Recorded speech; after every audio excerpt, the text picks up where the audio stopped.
Okay, I can see it now. The rotors are kicking up a damn hurricane down there on Primrose Lane. Mrs. Henderson, Karen, is probably having a full-blown, aneurysm-inducing conniption. Her prize-winning petunias, the ones she drones on about at every HOA meeting, they're about to get a real up-close and personal taste of military-grade downdraft. And you know what? I'm not even a little bit sorry. That sound? That's not your average lawnmower, folks. That's a twin-engine tandem rotor, heavy-lift helicopter. A CH-47 Chinook, to be precise. And Karen? She's the one down there looking like her head's about to spin clean off, her perfectly sensible pastel cardigan flapping around her like a straitjacket. You'd think I'd parked an alien spacecraft on her azaleas, which, come to think of it, might have been less disruptive and easier to explain to the FAA. The massive olive-drab beast is currently hovering about 50 feet over what used to be my front lawn, though it's rapidly becoming a wind-swept dust bowl. My struggling rose bushes are performing a violent tango, and I think I just saw one of my garden gnomes achieve liftoff. Below the helicopter, a sling full of vital rescue gear, medical kits, ropes, a Stokes basket. The works is slowly, majestically, ascending towards the open cargo bay. It's a sight, truly. Probably visible from space, or at least from the next county, where they're probably wondering if we've finally seceded. But how did we get here?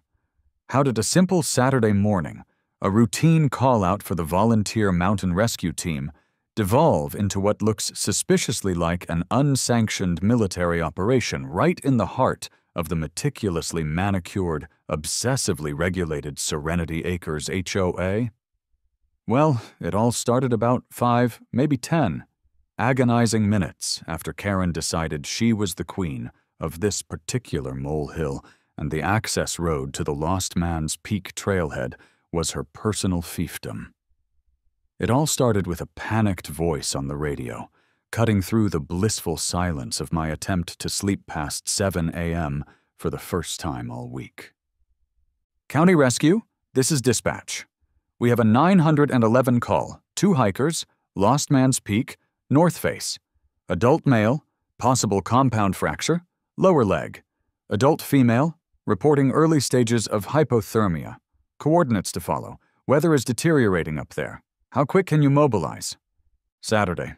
My one day to sleep in. My one day to not think about splints or exposure. Of course. I keyed the mic on my bedside unit. Dispatch, this is Johnson, County Rescue. Team is mobilizing now. ETA trailhead. 20 minutes, traffic permitting. The adrenaline, that old familiar friend, was already kicking in, washing away the sleep. This is what we do. It's why we train, why we give up our weekends, why my coffee intake rivals that of a small South American nation.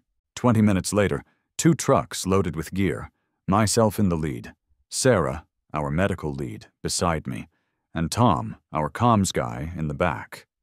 We're racing towards the quickest access point, a gravel service road that skirts the edge of Serenity Acres. It's a designated emergency route. It's on all the county maps, or so we thought. We rounded the bend, tires spitting gravel, and screeched to a halt, not because of a fallen tree or a washout. Oh no, it was blocked. Blocked by Karen Henderson, standing resolute in a powder blue golf cart parked sideways across the narrow road, arms crossed, a look of grim satisfaction on her face. And behind her, glinting in the morning sun, was a newly installed, very shiny, very illegal-looking metal gate, complete with a keypad and a prominent "No Trespassing Serenity Acres HOA" sign. I killed the engine, the sudden silence amplifying the chirping of oblivious birds. "Morning, Mrs. Henderson," I said, trying to keep my voice even as I climbed out. The air already felt charged. "We've got an emergency up on the peak. Injured hikers. Need to get through." Karen consulted a clipboard that seemed surgically attached to her hand. Her gaze flicked over me, then our truck, with an expression usually reserved for discovering a particularly resilient strain of garden pest. "This is Serenity Acres Access Point Alpha 7, she announced, her voice crisp enough to chip ice. "As per HOA Regulation 4, subsection B, paragraph 3, all vehicular traffic must be pre-approved by the committee, with 72 hours written notice. I don't see your emergency on my schedule." Sarah leaned out of the passenger window, her usual calm demeanor already fraying. "Ma'am, people are hurt. This is a rescue. We don't exactly schedule emergencies," Karen sniffed. "And their lack of preparedness is disturbing my community's legally mandated Saturday morning peace and quiet. The bylaws are very clear about noise pollution before 10 a.m. Your diesel engine, for instance, is quite robust." I took a breath. "Deep, slow?"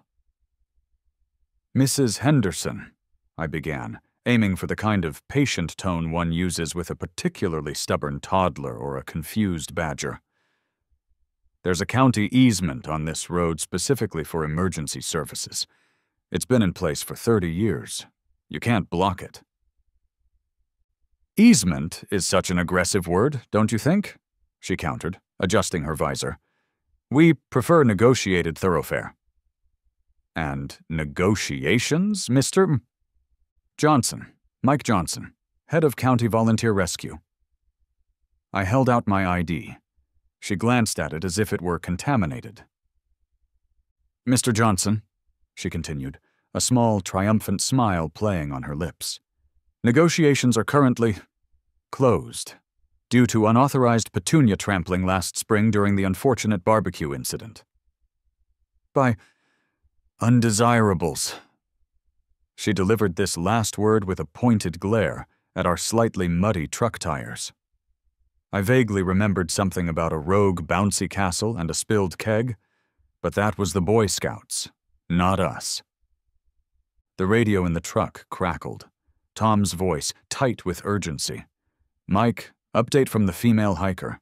He's in a bad way, screaming a lot. She thinks he's going into shock, and the fog's rolling in thick up there. My patience, never a particularly deep well to begin with where bureaucracy was concerned, was rapidly evaporating. Lady, I swear, if these people die because of your power trip over some damn petunias," I muttered, then caught myself. Civility, professionalism, even when faced with weaponized pettiness. "We don't have time for this, Mrs. Henderson," I said, my voice firmer now. "Open the gate, or we will find a way to open it for you." A slight exaggeration, as our trucks weren't equipped with battering rams, but the sentiment was there. Her eyes narrowed. "Is that a threat, Mr. Johnson? Because I'll have you know I am the duly elected president of this homeowners association, and I will not be intimidated by public servants with an entitlement complex." This was going nowhere. Fast. And nowhere was a place 2 injured people on a freezing mountainside couldn't afford for us to be. We discussed alternative routes. They'd add at least an hour, maybe more. And the recent rains had made the old Miller's Trace nearly impassable for anything less than a tank. The trucks might not make it. Time was a luxury we didn't possess. My fists were clenched so tight my knuckles ached. I could feel a headache starting to throb behind my eyes.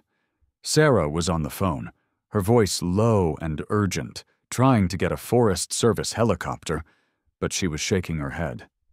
The weather window was closing fast for them due to the incoming fog at higher altitudes. They couldn't get low enough to where the hikers were pinned down. We were, quite literally, stuck between a rock and a cairn. "All right," I said to my team, turning away from Mrs. Henderson, who was now taking photos of our license plates with her phone. "Tom, call the sheriff's department. Explain the situation. Tell them we're being obstructed from performing a life-saving rescue. Sarah, keep trying to raise those hikers. Get an update on their vitals if you can." Officer Miller arrived about 15 minutes later, looking young enough to still be attending his high school prom. He sighed when he saw the golf cart, the gate, and Mrs. Henderson, who immediately launched into a high-pitched, indignant speech about her rights, the sanctity of HOA bylaws, and the general decline of Western civilization, as evidenced by our muddy tires. "All right, folks, what's the—" "Oh." Miller's shoulders slumped a little. "Hi, Mrs. Henderson. Another access discussion?" He sounded weary, like a man who had fought this particular battle many times and lost every single one. "Officer Miller! Thank goodness you're here!" Karen exclaimed, her voice a quavering symphony of victimhood.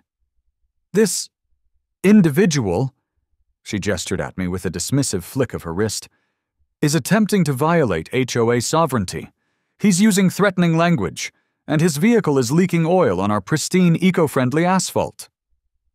It wasn't, for the record. Our trucks were maintained better than her prize-winning roses. "Officer," I interjected, trying to keep the desperation out of my voice. "We're the county rescue team. We have 2 seriously injured people on Lost Man's Peak. One has a compound fracture, the other is hypothermic. This woman is blocking a designated emergency access route. Can you please compel her to open the gate?" Officer Miller rubbed his temples, a gesture I was starting to empathize with deeply. "Mike, I know, dispatch told me. But Mrs. Henderson has, well, she has a very active lawyer, and the county supervisor on speed dial. Last time we had a gate disagreement over at Whispering Pines. It took 3 deputies, a SWAT team negotiator, and a court order to sort out a dispute involving a rogue garden gnome that was allegedly encroaching on community property. Unless there's an immediate threat happening right here, right now—" "The immediate threat is up on that mountain, officer," I practically yelled, then reined it in. "It's up there because she won't let us get to the mountain. People could die. Doesn't that constitute an immediate threat?" Karen was now on her own phone, her voice dripping with sugary venom. "Yes, Councilman Withers. It's Darlene Henderson. I am being besieged by a band of ruffians in official-looking vehicles. They have equipment, and they're making a dreadful racket. My nerves are simply shot. Yes, I'll hold for your aid." I looked at Officer Miller. He gave me an apologetic shrug. "My hands are pretty much tied, Mike, unless she, assaults you or something. Then I can step in. Property disputes with HOAs, they're a nightmare. They have binders full of rules thicker than the phone book." My frustration peaked. Bureaucracy and bullheadedness were going to kill someone. We were losing precious minutes. The hikers were getting colder, their conditions worsening. I was pacing like a caged animal. Sarah was desperately trying to get a clear signal to update the hikers' status, her face pale with worry. Tom was looking at maps, trying to find any other conceivable way up that mountain that wouldn't take us until next Tuesday. My mind was racing. There has to be another way. Think, Mike, think. The usual options were out. Ground access was blocked. Low-altitude air support was a no-go due to the localized fog on the peak. We needed something. Unconventional. Then it hit me. A memory. A crazy, long-shot, probably highly illegal memory. My old Army buddy, Dave Reynolds. Dave owes me. Big time. From that incident in Arizona involving a runaway weather balloon, a prize-winning pig named Petunia, the irony was not lost on me even then, and a rather significant misunderstanding with the local constabulary about agricultural zoning laws. Dave is now a pilot, a very good pilot, with access to interesting aircraft. The transformation in my thinking began.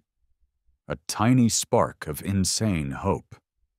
"No," I muttered to myself, walking a little distance away from Karen's continued tirade about property lines and unauthorized loitering. "That's insane. Completely nuts. Wouldn't work. Couldn't work, could it?" I pulled out my phone, shielding the screen from the weak drizzle that had started to fall. My heart was hammering against my ribs. This was a Hail Mary pass with a blindfolded quarterback during a hurricane. I scrolled through my contacts, found Dave's number. It rang 3 times. "Reynolds, A calm, slightly amused voice answered. "Dave, it's Mike. Mike Johnson." A pause. Then a low chuckle. "Johnson? Well, I'll be. Last I heard you were chasing sheep off a runway in Nevada. What's up? Don't tell me you found that weather balloon. The reward's probably expired by now." "Funnier, Dave. Much funnier. I'm in a bit of a unique situation." I quickly explained the hikers, the mountain, the blocked road, and the crux of the problem, Karen. "An HOA president, you say?" Dave's voice was rich with mirth. "The natural enemy of freedom and common sense. I like it. What do you need, Mike? Don't tell me you want me to buzz her prize-winning azaleas." Tempting, Dave, very tempting. But no, I need a bird, a big one, capable of a vertical lift, substantial payload. And I need it, like yesterday. Civilian side if possible, but I'm flexible. Another chuckle. "Payload? Mike, you're not trying to move a, controversial statue again, are you? Because my insurance still hasn't recovered from the Leaning Tower of Pisa Garden Gnome incident. Life-saving equipment, Dave. Solemn promise. Just unconventionally located at the moment. And there's an HOA president involved who's making it impossible to get it where it needs to go.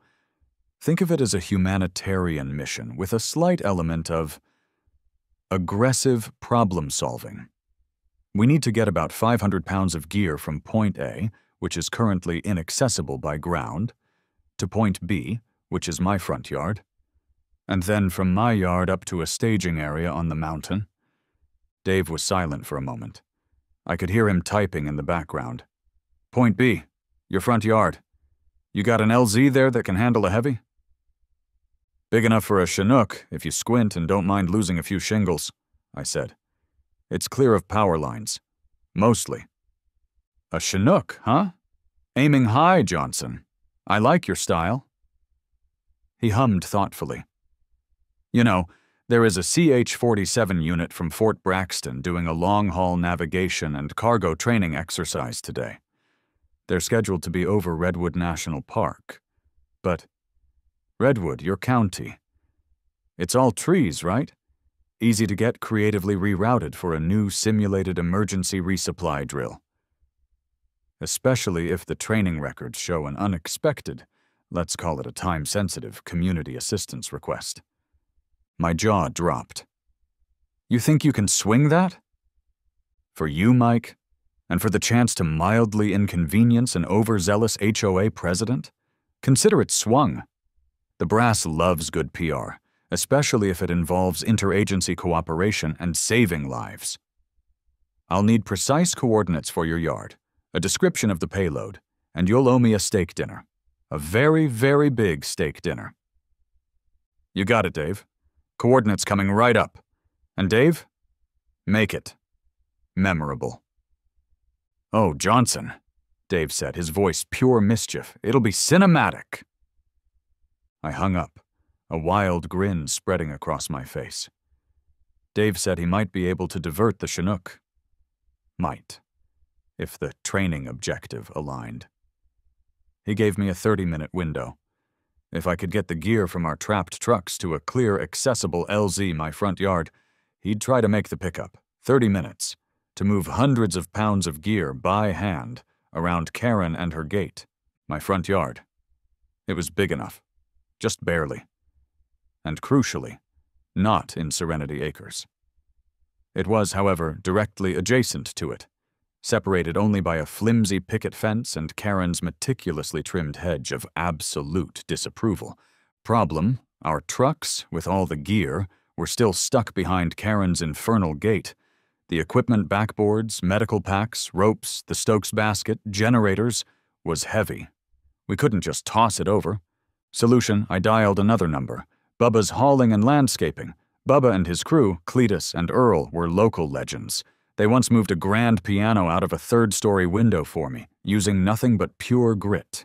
A block-and-tackle system that looked like it predated the invention of the wheel, and a profound disregard for the laws of physics. They also, as it happened, had a long and storied history of feuds with various local HOAs over trivial matters like unauthorized commercial vehicle parking and excessive decibels emanating from lunchtime sandwich consumption. Bubba, Mike Johnson, I need you and the boys. And your biggest flatbed. And maybe that crane arm attachment you found last year. Bubba's voice boomed through the phone, a cheerful foghorn. Mikey, my man, what you brewing now? Last time it was that giant inflatable Rudolph for the Christmas parade, the one whose nose kept shorting out and electrocuting the elves. This is more urgent, Bubba, and involves sticking it to an HOA. Specifically, Darlene Henderson, Serenity Acres.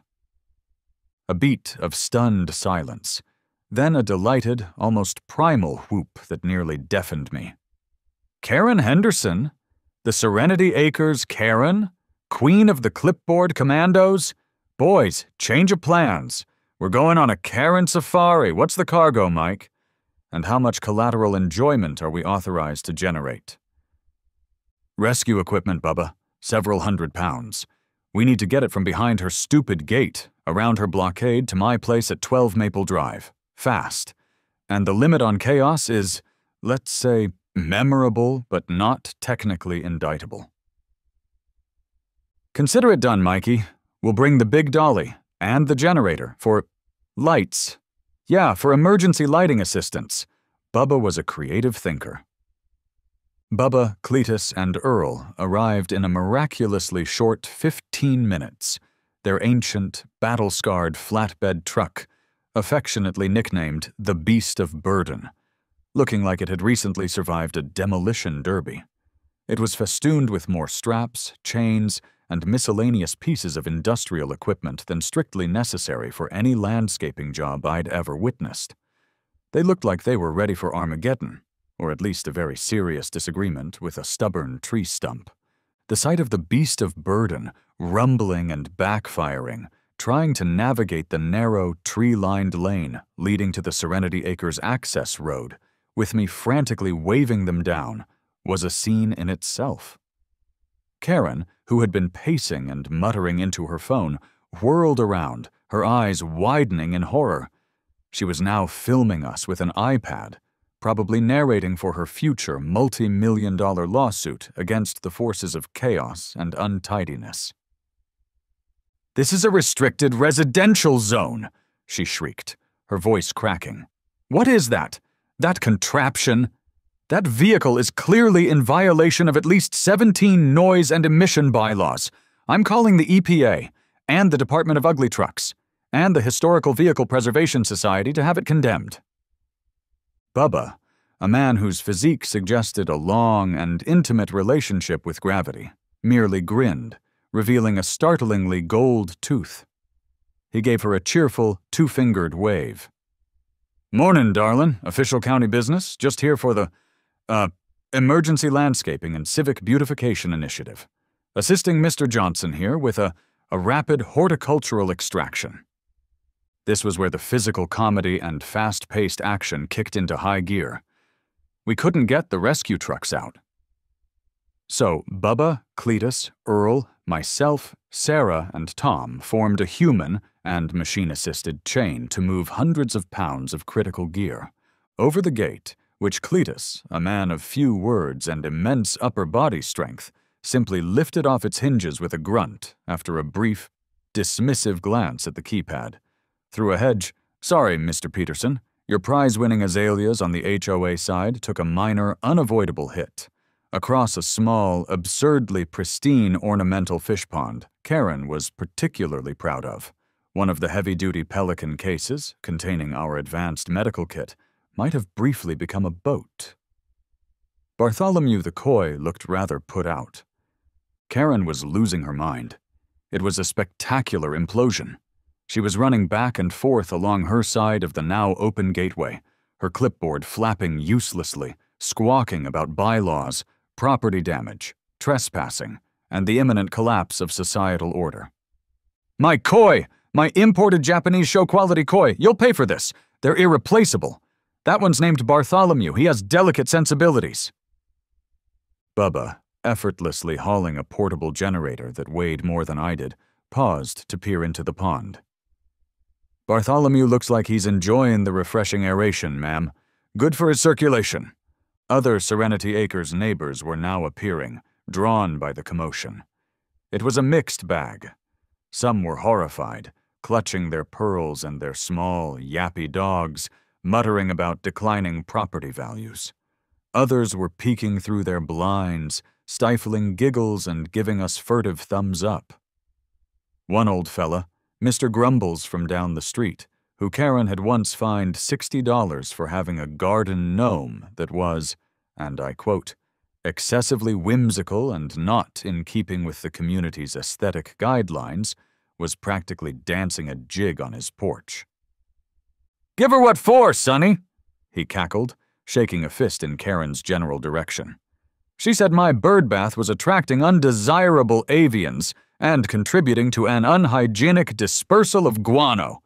Said my prize-winning sunflower was obstructing a designated scenic view corridor, which was her kitchen window."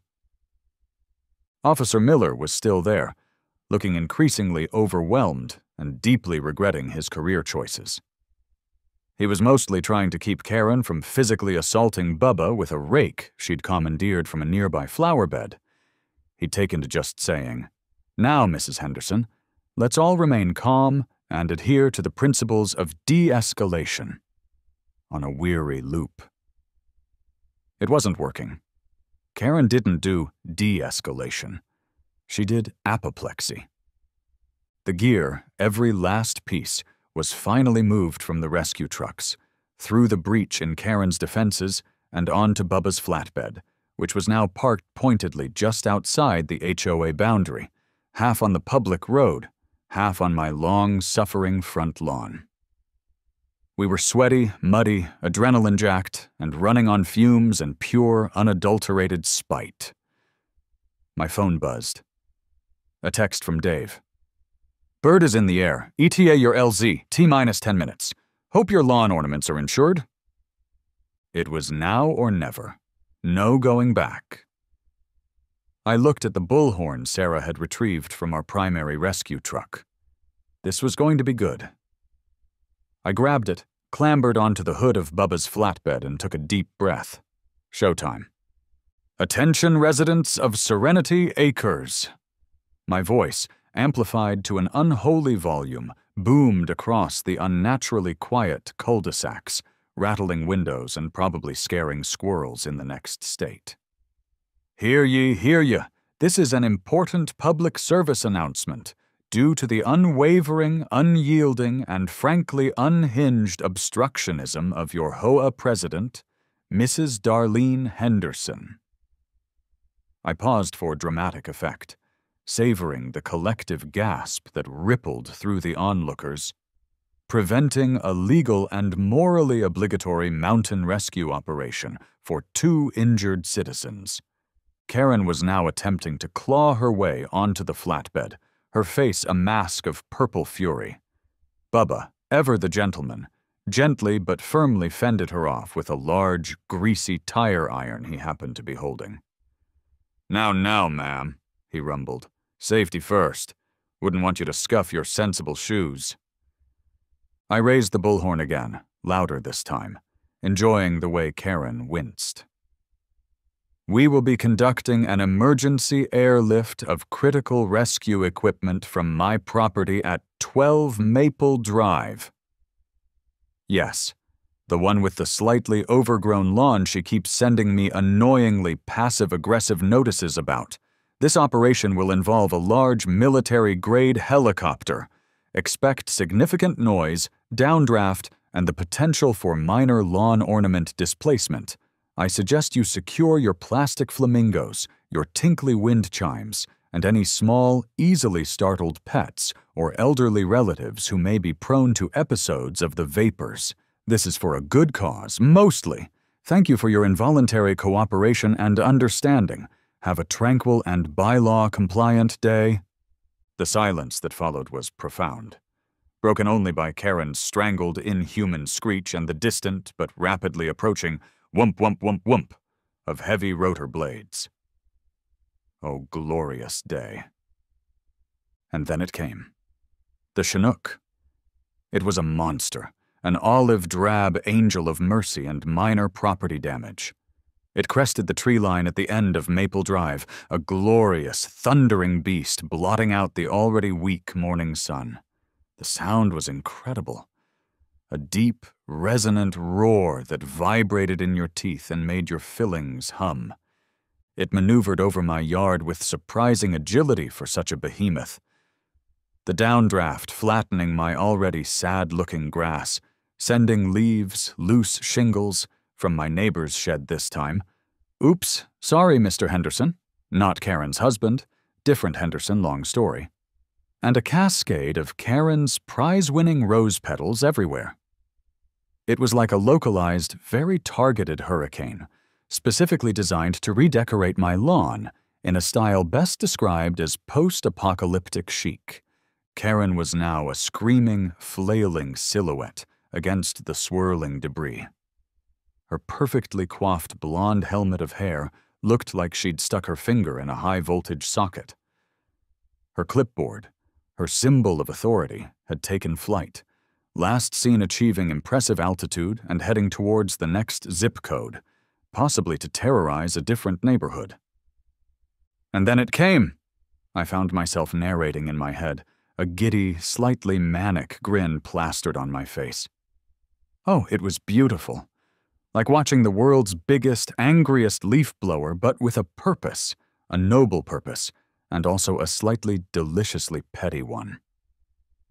The airlift crew, two figures visible in the open rear ramp of the Chinook, were professional and utterly unfazed by the suburban chaos unfolding below. They were probably Dave's buddies, and I had a sneaking suspicion they were enjoying this spectacle way too much. They lowered the cargo sling with practiced ease. Bubba, Cletus, and Earl, now sporting safety goggles they'd produced from somewhere. Bubba's truck was like a Mary Poppins bag of industrial equipment, expertly helped secure the neatly piled rescue gear to the sling. "All right, bring her down easy, boys," I yelled into the borrowed aviation radio Dave had instructed me to use, the wind threatening to rip the words from my mouth. "Watch the bird bath. No, my other bird bath. The one that isn't currently attempting to achieve escape velocity and join Karen's clipboard in the stratosphere." Karen's voice, though mostly drowned out by the rotor wash, was still discernible as a series of high-pitched shrieks. "My gazing ball! My authentic Victorian-era replica gazing ball! It's a family heirloom!" It was from a garden center clearance sale last year. I'd seen her haggling over the price. "I'll have your badges. I'll have your wings. I'll have your firstborn children for this transgression against decorum." The Chinook pilot's voice, calm and amused, crackled over my radio. It sounded suspiciously like Dave. "Payload secure, ground control, initiating ascent, and tell the lady in the pink tracksuit her plastic flamingo is about to achieve low Earth orbit. Looking good from up here. Over." The gear was lifted. Smoothly, majestically. The Chinook, its job done with brutal efficiency, gained altitude, banked sharply to avoid Mrs. Abernathy's prize-winning oak tree. Dave was good, very good, and thundered away towards Lost Man's Peak, a diminishing speck against the now clearing sky. Officer Miller was just standing there, his mouth agape, his official sheriff's department hat slowly spinning on the ground beside him like a forgotten tumbleweed. He looked like he'd just witnessed the rapture, but with more engine noise. Silence descended. Or relative silence. Just the sound of distant sirens, more authorities, no doubt, probably the FAA, the National Guard, and possibly a very confused representative from the Alien Welcome Committee. Karen Henderson hyperventilating into a recyclable grocery bag she'd found, and Mr. Grumbles on his porch, cackling with a delight so pure it was almost terrifying. My front yard looked like a giant had sneezed on it, but the gear was gone, up the mountain, where it needed to be. My phone rang. It was Sarah, her voice breathless but jubilant over the sat phone. "Mike, you magnificent crazy bastard, The gear's here. It landed practically on top of us. We're moving to the hikers now. They're going to be okay. You actually did it." Relief, potent and dizzying, flooded through me. It worked. It actually, impossibly, miraculously worked.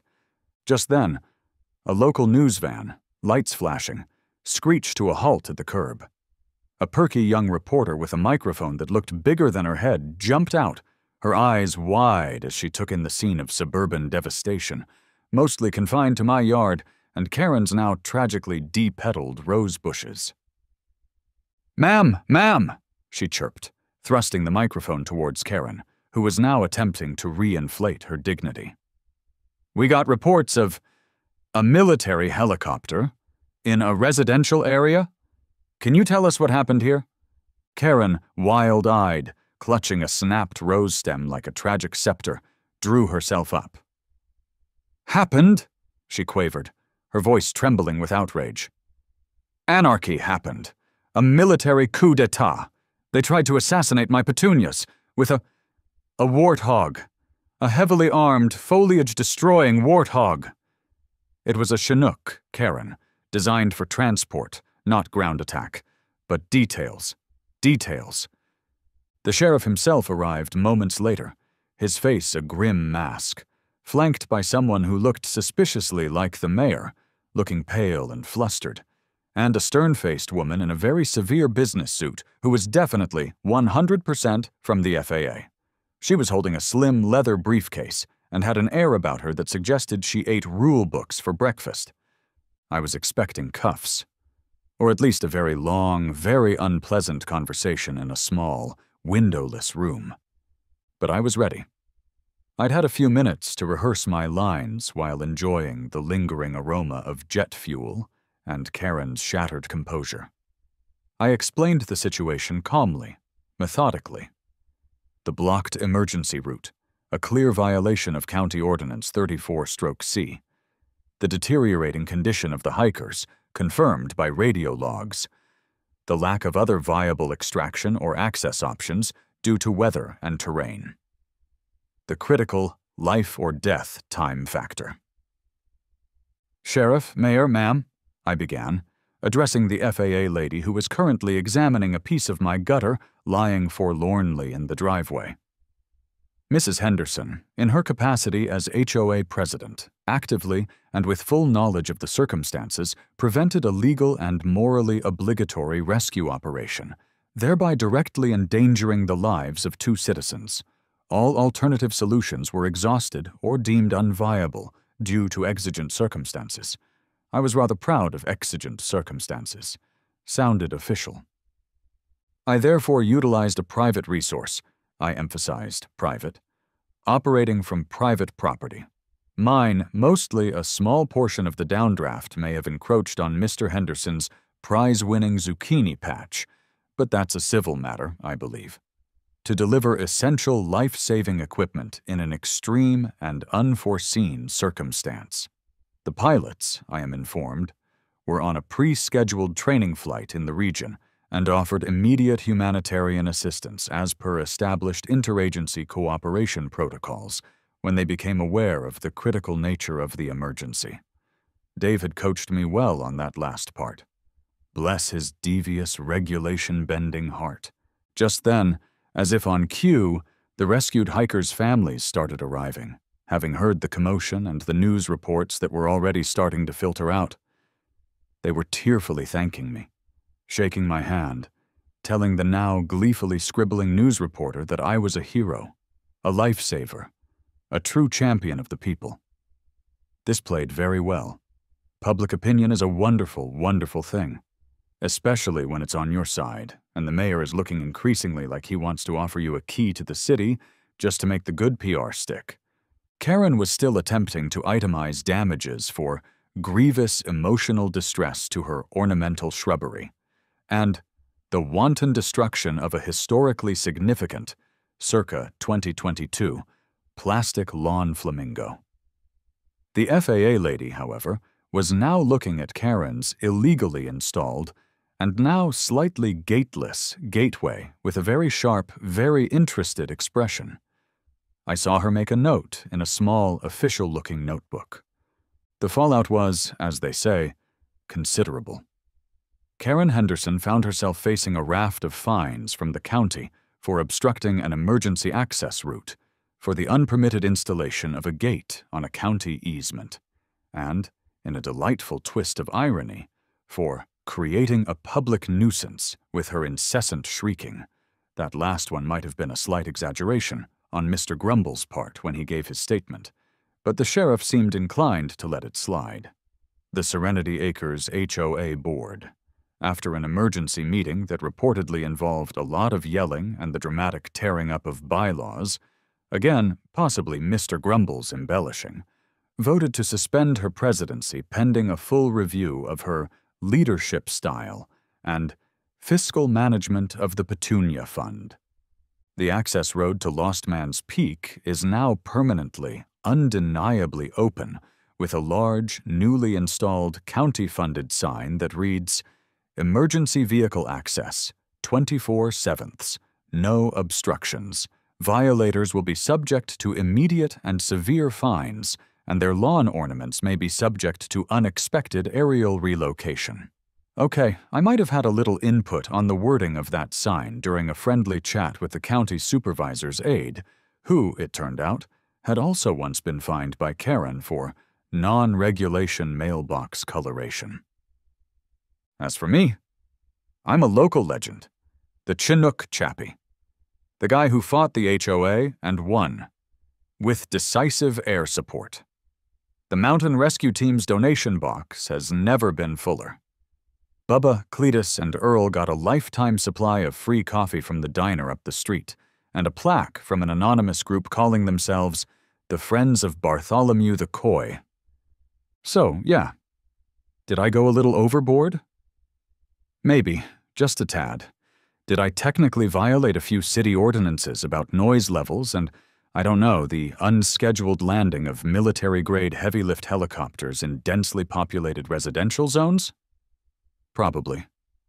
The FAA lady gave me a very stern lecture, but ultimately no charges were filed, mostly because, as she put it, the paperwork would be a nightmare, and frankly, Mrs. Henderson's unpermitted gate was a far more egregious violation of federal aviation sightline regulations for potential emergency medical helicopter landings. I didn't even know that was a thing. But those hikers are safe. Bartholomew the Coy is back in his pond, reportedly undergoing therapy for PTSD, but otherwise unharmed. And Karen Henderson? Well, she learned a valuable, if somewhat windy, lesson about the difference between an HOA bylaw and a human life, and that sometimes the best way to cut through red tape is with a 15,000 horsepower, twin-engine, tandem rotor blade. Use that wisdom wisely, folks. A week later, I got a small, anonymous package in the mail. No return address. Inside, nestled on a bed of shredded HOA violation notices, was a miniature plastic flamingo. Attached to its leg was a tiny, perfectly crafted parachute, and a small, neatly printed note. "Thanks for the lift. Next steak dinner is on me. Tell Bartholomew I said hi. Dave." I put the flamingo on my desk. It serves as a reminder. Sometimes to do a little good, you have to be prepared to cause a little turbulence.